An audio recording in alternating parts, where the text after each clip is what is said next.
우리 마음을 돌보는 방법, 한울상담센터 이은지 상담사의 한울과 함께 마음 산책 시간입니다. 안녕하세요. 한울상담센터의 상담사 이은지입니다. 오늘 한울과 마음 산책 시간에서는요, 트라우마에 대해서 이야기를 하려고 해요. 우리가 일상에서 나는 그거 트라우마 있다, 아니면 그 일은 진짜 트라우마인데 라는 말을 참 자주 사용을 합니다. 심리학 용어 중에 저희가 일상에서 쓰는 용어로 많이 편입된 것들이 있어요. 가스라이팅이라는 말 요즘에 많이 쓰죠. 트라우마라는 말도 마찬가지입니다. 근데 트라우마, 보통 어떨 때 쓰시나요? 그러니까 남들 앞에서 발표하다가 실수를 해서 창피했던 기억에도 트라우마라고 하시는 분도 있고요.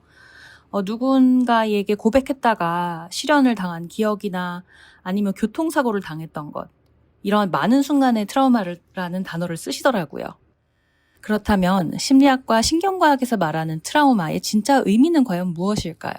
그리고 그 트라우마란 왜 우리 몸에 지워지지 않는 흔적을 남기는지에 대해서 이야기를 해보겠습니다.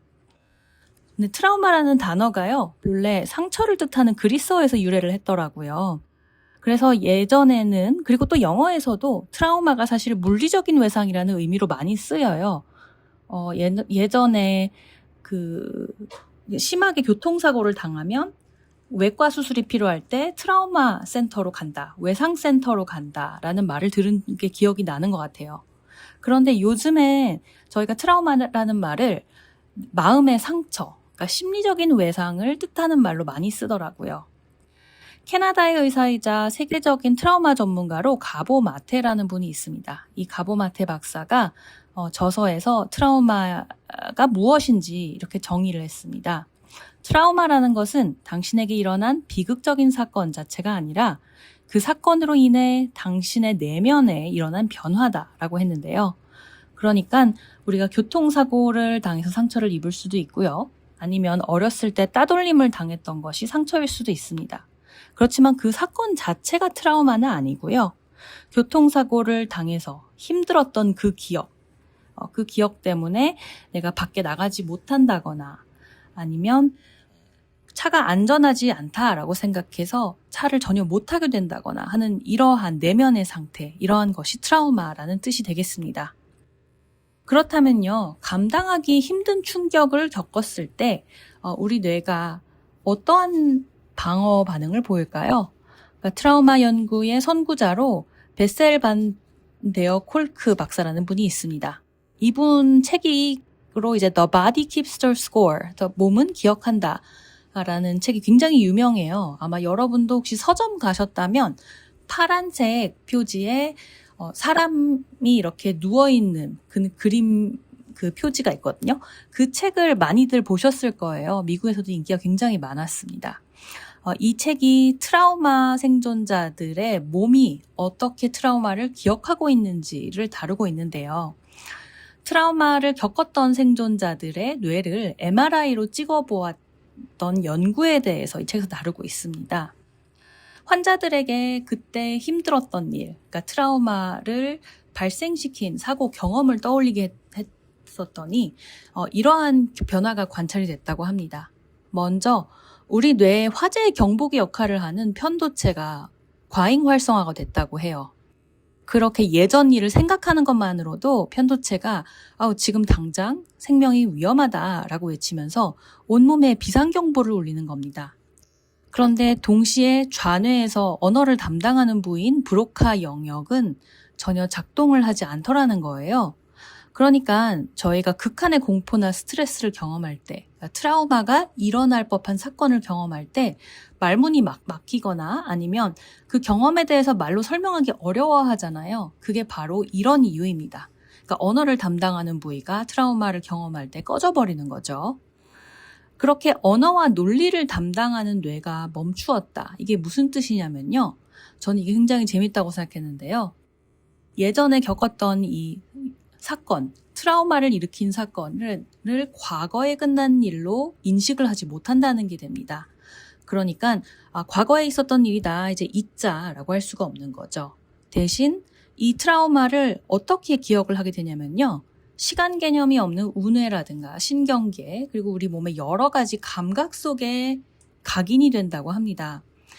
그래서 교통사고를 예전에 크게 당했다가 트라우마가 생긴 분 같은 경우는요, 교통사고를 7살 때 당했다라고 생각할 수가 없는 거죠. 교통사고를 현재 계속 당하고 있는 듯한 경험을 하는 거예요. 트라우마 생존자들이 과거의 일을 단순하게 기억하는 게 아니라 특정 자극이나 트리거를 만날 때마다 그 공포와 통증을 마치 지금 이 순간 겪는 것처럼 다시 재경험을 하게 됩니다. 플래시백이라는 말을 들어보신 분이 있을 거예요. 아니면 주마등이라고도 하죠. 이렇게 딱 보통 옛날 영화나 드라마에 사람이 죽기 전에 과거의 모습을 쫙 보여주잖아요. 네, 그거 비슷하게 트라우마가 심하신 분들은 내가 겪었던 그 사고를 지금 겪는 것처럼 갑자기 생생하게 경험을 합니다. 그게 바로 트라우마가 과거에 남아있지 않고 시간 개념이 없는 그런 신경계에 기억이 되어 있기 때문입니다. 그러면 이 트라우마를 우리는 이성적으로는 정말 잊고 싶어 해요. 옛날에 그 일에 발목이 잡히고 싶은 사람은 아무도 없을 것 같아요. 그런데도 불구하고 우리 몸이나 신경계가 그 기억을 고스란히 가지고 있다는 것, 그게 굉장히 괴롭겠죠. 자, 그러면 이 트라우마는 보통 어떠한 기억 때문에 생기는 걸까요? 트라우마라는 거는요, 옛날에는 전쟁이나 자연재해, 삼풍백화점 붕괴 사건이라든가 성수대교 사건이라든가 베트남전, 이런 큰 사건으로만 생긴다고 보기 쉬운데요.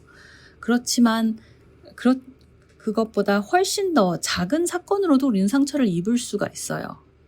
우리 일상에서 반복적으로 발생하는 일일 수도 있고요. 아니면 어렸을 때 양육자의 관계라든가 아니면 내가 어렸을 때 겪었던 힘들었던 일들이 트라우마로 남기도 합니다.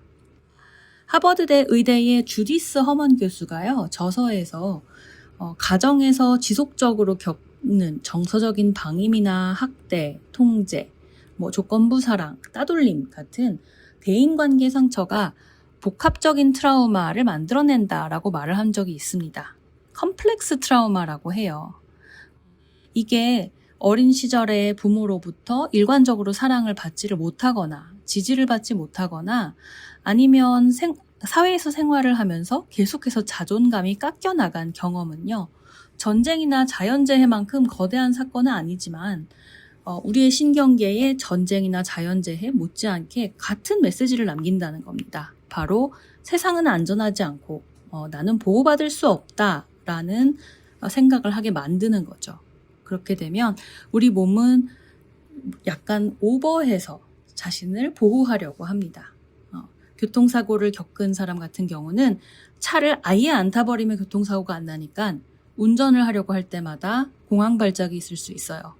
아니면 따돌림을 당했던 분 같은 경우에는 그러면 사람을 아예 안 만나면 내가 상처를 받지 않겠구나.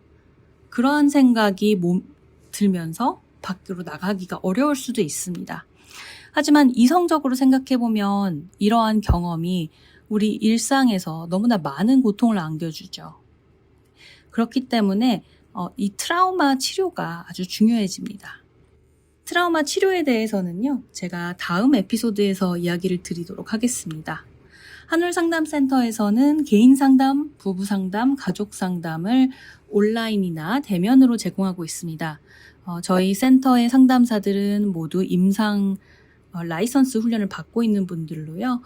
영어와 한국어 모두 구사가 가능하고요. 메디케이드를 비롯해서 여러 가지 주요 보험도 받고 있습니다. 보험이 없으시거나 아니면 경제적으로 어려움이 있는 분들 같은 경우에는 저희가 상담료 지원을 해드리는 정책도 있기 때문에 혹시 해당되시는지 궁금하신 분들은 언제든지 전화를 주세요.